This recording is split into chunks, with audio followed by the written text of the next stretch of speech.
هو صحيح الكلام اللي داير ده يا جماعة؟ قال ايه كابتن الزمالك التاريخي شيكابالا بذات نفسه عايز يلحق آخر نسخة في كأس العالم للأندية وهو بيلعب عشان يشارك فيها، وطبعا عشان الزمالك مش هيشارك عمل اللي محدش يقدر يتوقعه نهائي. شيكابالا كلم الخطيب رئيس النادي الأهلي وقال له نفسي أختم مسيرتي في كأس العالم للأندية عشان النسخة اللي جاية هكون مش قادر أخد نفسي خلاص، وأوعدك هنرجع بالكاس ونحط فرق أوروبا كلها في شوال ومش هنخسر ولا ماتش.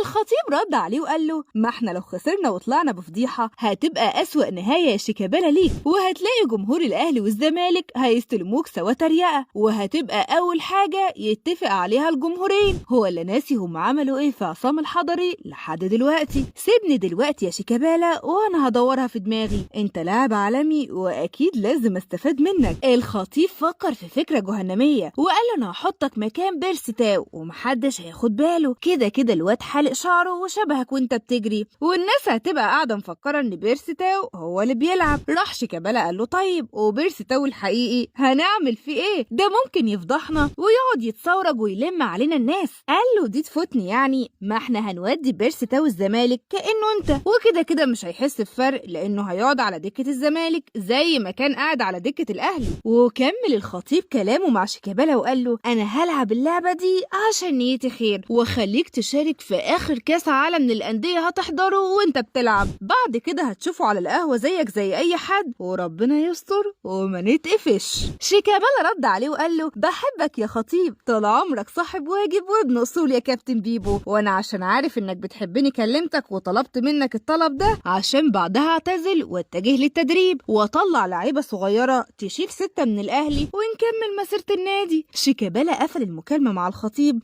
وعينه بتدمع وهو بيتخيل نفسه بتيشيرت الاهلي وبيلعب نهائي كاس العالم للانديه، وبينزل في اخر ربع ساعه وبيكون الاهلي متعادل ويلاقي كره بتترفع له بالعرض من محمد هاني وينط يحطها في الجون والاستاد كله يقف يهتف شيكا شيكا.